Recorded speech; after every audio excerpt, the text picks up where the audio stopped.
ఈ వీడియో కనుక నచ్చితే ఖచ్చితంగా లైక్ చేయండి. ప్రోమోలో ఏం జరిగిందంటే, ఇక ఒక రూమ్‌లో ఎవరికైతే చందు డబ్బులిస్తాడో ఆ ఇద్దరు స్టూడెంట్స్ అడుగుతూ ఉంటారు. "ఏంట్రా నీ భార్యని నువ్వే ర్యాగింగ్ చేయమని మాకు డబ్బులివ్వడం ఏంటి? అసలు నీ భార్యని అలా ఎవరైనా చేస్తారా? అసలు నీకేంటి ప్రాబ్లమ్ ఉషతో?" అని చెప్పి వాళ్ళు అడుగుతారనమాట.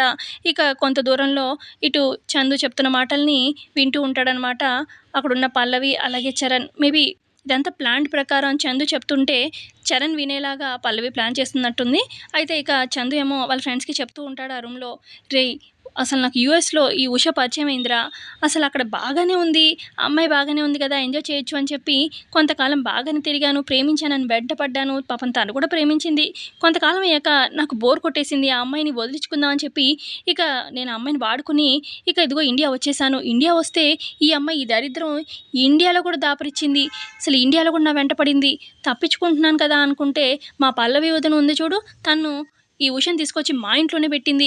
ఇక చూడు దరిద్రం ఇంకా వెంటపడిందన్నట్టుగా ఇదిగో ఉషకి నాకు ఇక ప్రేమ వ్యవహారం మొత్తం పల్లవి వదినకి తెలిసేసరికి ఇంకేముంది బలవంతంగా ఉషని నాకిచ్చి పెళ్లి చేసింది. ఆ రకంగా ఇరుక్కుపోయాను. నాకు దాంతో కాపురం చేయడమే ఇష్టం లేదు. దాంతో ఉండడం ఇష్టం లేదు. కానీ పెళ్లి జరిగిపోయింది.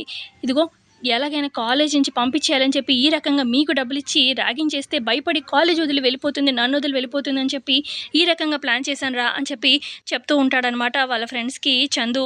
ఇక ఈ మాటలంతా కూడా చరణ్ విని ఇక వచ్చి చందు కాలర్ పట్టుకొని, "అంటే అక్కడ యూఎస్‌లో మోసం చేసింది ఎవరో కాదు నువ్వనమాట. ఆ! నిన్ను" అని చెప్పి చందు చెంపలు వాయిస్తూ ఉంటాడు. ఇక పక్కనే పల్లవి కూడా ఉంటుందనమాట. సో, మొత్తానికైతే ఉషను మోసం చేసింది ఎవరో కాదు చందుయే అని చెప్పి చరణ్‌కైతే తెలిసిపోయింది. సో, చూద్దాం కమింగ్ ఎపిసోడ్‌లో ఇంకేం జరగబోతుందో. వీడియో నచ్చితే లైక్ చేయండి. Thanks for watching.